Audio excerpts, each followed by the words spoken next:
Hello friends, चलिए आप लोग बताइए कैसे हैं।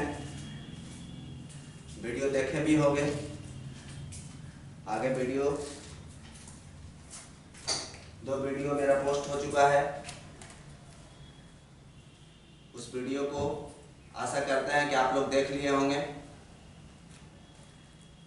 उससे क्यूज भी करवाएंगे, ऑब्जेक्टिव सवाल आपका टेलीग्राम के माध्यम से होगी। तो नेक्स्ट वीडियो पॉलिटेक्निक का सबसे इंपॉर्टेंट महत्वपूर्ण चैप्टर इलेक्ट्रिक करंट, विद्युत धारा, इसे बहुत अच्छा से पढ़ना है और समझना है। तो चलिए हम लोग चर्चा करते हैं। सबसे पहला यही बताइए कि विद्युत धारा कहेंगे किसको? विद्युत धारा क्या होता है? विद्युत धारा किस में प्रवाहित होता है? किस वस्तु से आगे बढ़ सकती है? कौन सा वस्तु विद्युत धारा को आगे बढ़ाने का कार्य करता है? तमाम बहुत सा टॉपिक, जिसमें मुख्य टॉपिक आज का टॉपिक होगा आवेश के बारे में जानेंगे। चालक और अचालक पदार्थ क्या होते हैं? प्रतिरोध क्या होता है? रेजिस्टेंस, सबसे महत्वपूर्ण बिंदु है रेजिस्टेंस, प्रतिरोध। और एक विभव और विभवांतर, जिससे आपका न्यूमेरिकल भी काफी पूछा जाता है। ये चैप्टर से हम लोग टॉपिक वाइज पढ़ते हुए हर टॉपिक से जिससे न्यूमेरिकल बनता है वो न्यूमेरिकल भी पढ़ेंगे। तो सबसे पहले विद्युत धारा। विद्युत धारा प्रवेश होने के लिए कौन सी वस्तु चाहिए? तो कंडक्टर यानी चालक पदार्थ चाहिए। और चालक पदार्थ वैसे पदार्थ को कहते हैं जिसमें फ्री इलेक्ट्रॉन पाए जाते हैं। फ्री इलेक्ट्रॉन के माध्यम से उस पदार्थ में करंट प्रवाहित होता है। एक बिंदु से दूसरे बिंदु तक किसी भी सुचालक पदार्थ, कंडक्टर पदार्थ में एक बिंदु से दूसरे बिंदु तक इकाई समय में इलेक्ट्रॉन के प्रवाह को विद्युत धारा है। पूछेगा कि विद्युत धारा में क्या प्रवाहित होता है? मुक्त इलेक्ट्रॉन प्रवाहित होता है। आवेश भी आप उसे कह सकते हैं। सबसे फर्स्ट टॉपिक आवेश। आवेश का भी विशेष चर्चा हम लोग करते हैं कि आवेश क्या होता है। आवेश घर्षण के कारण भी उत्पन्न होते हैं। जैसे आवेश के बारे में पूर्ण रूप से बताने वाले वैज्ञानिक बेंजामिन फ्रैंकलिन थे। बेंजामिन फ्रैंकलिन ने बादल के घर्षण से बताया कि आवेश उत्पन्न होते हैं, और वही आवेश के कारण बिजली उत्पन्न होती है, बिजली कड़कती है। तो बेंजामिन फ्रैंकलिन ने सिद्ध करके बताएं कि आवेश 2 प्रकार के होते हैं। आवेश 2 टाइप होते हैं। पूछेगा कि आवेश कितने प्रकार के होते हैं? तो आवेश 2 प्रकार के होते हैं।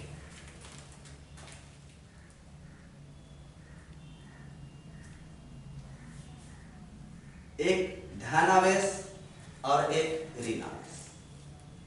आवेश कितने प्रकार के होते हैं? तो 2 प्रकार के, धन आवेश और ऋण आवेश। यानी कहा जाए कि आवेश के बारे में बताने वाले वैज्ञानिक और भी पहले थे।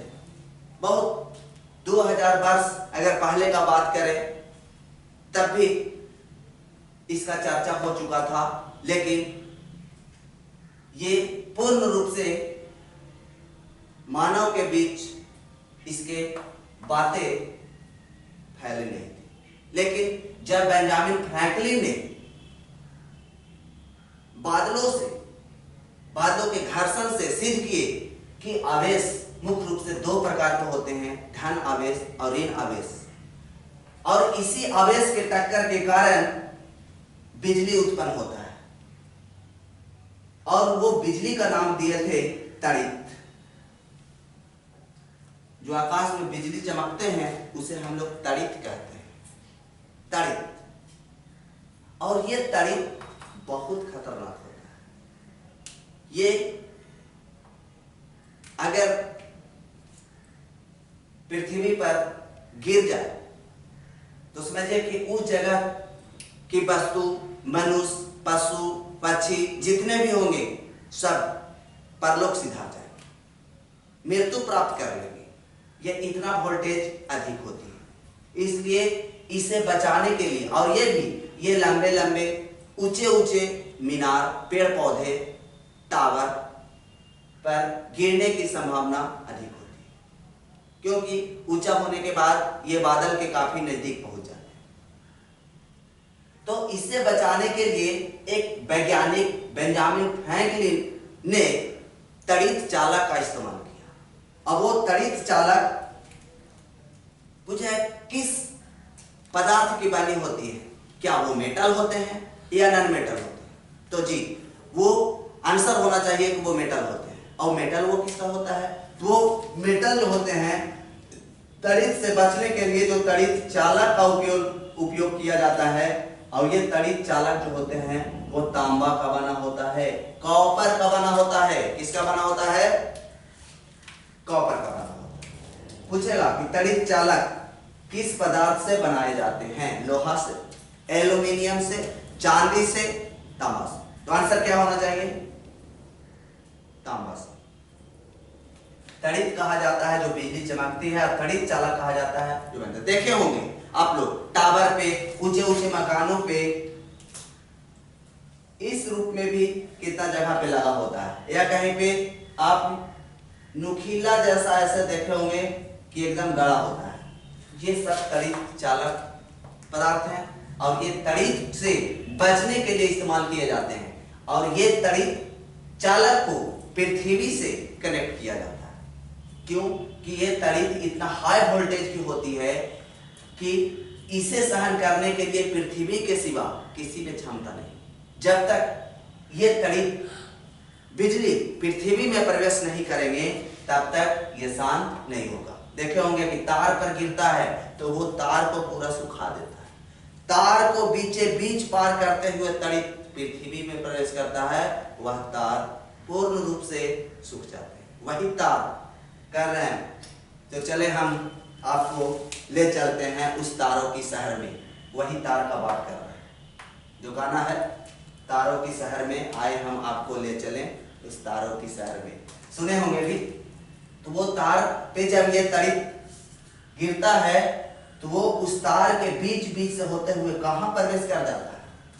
पृथ्वी में प्रवेश कर जाता है। तभी ये शांत होता है और वो तार सूख जाता है। तो ये पूछेगा कि तड़ित चालक का आविष्कार किसने किया? तो आंसर आपका क्या होना चाहिए? Benjamin Franklin. किसने बताया कि आवेश दो प्रकार के होते हैं, धन आवेश और ऋण आवेश? तभी आंसर होना चाहिए बेंजामिन फ्रैंकलिन। आवेश को हम लोग क्यू से सूचित करते हैं। आवेश का सूचित क्यू से किया जाता है। क्यों? आवेश का एसआई मात्रक अगर पूछेगा कि एसआई मात्रक क्या होते हैं, तो एसआई मात्रक कूलाम होता है।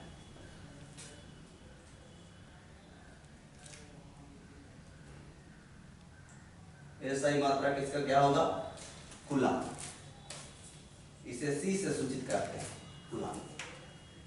कहता है कि किसी चालक, ये कोई चालक पदार्थ है, तार है, इसमें आवेश का अगर प्रवाहित होता है तो इसी को हम लोग कहते हैं कि विद्युत धारा प्रवाह हो रहा है। और ये विद्युत धारा प्रवाह होने के लिए टाइम होना चाहिए, यानी 1 सेकेंड में, इकाई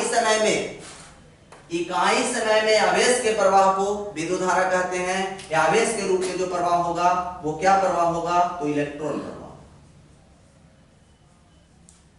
यानी कहा जाए कि किसी चालक पदार्थ से इकाई समय में इलेक्ट्रॉन के प्रवाह को विद्युत धारा कहते हैं। अगर हम लोग आवेश से रिलेटेड फार्मूला देखें, Q बराबर, तो विद्युत धारा प्रवाह हुआ कुछ टाइम में, तो विद्युत धारा जितना प्रवाह हुआ जितना समय में, वही आवेश प्रवाह होते हैं। यानी हम कह सकते हैं कि Q बराबर I T। आवेश बराबर अगर फॉर्मूला पूछे तो Q बराबर आई टी। विद्युत धारा, तो हम लोग समझ गए कि विद्युत धारा के रूप में इलेक्ट्रॉन प्रवाह होते हैं, आवेश प्रवाह होते हैं, लेकिन कितना विद्युत धारा पार हो रहा है उसे मापा जाता है। तो विद्युत धारा को मापने के लिए हम लोग एक मशीन का इस्तेमाल करते हैं, उस मशीन का नाम है एमीटर।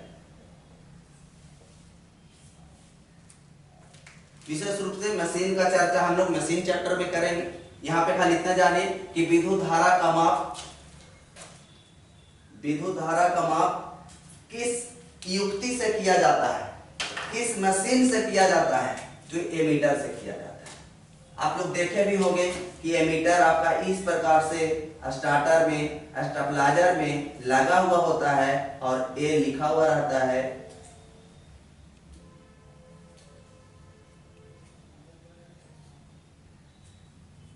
इस प्रकार से, तो ये एमीटर है। एक में भी लिखा हुआ रहता है, उसे हम लोग वोल्ट मीटर कर आगे उसका चर्चा करेंगे। तो विद्युत धारा का माप एमीटर से किया जाता है। एक और है गैल्वेनोमीटर।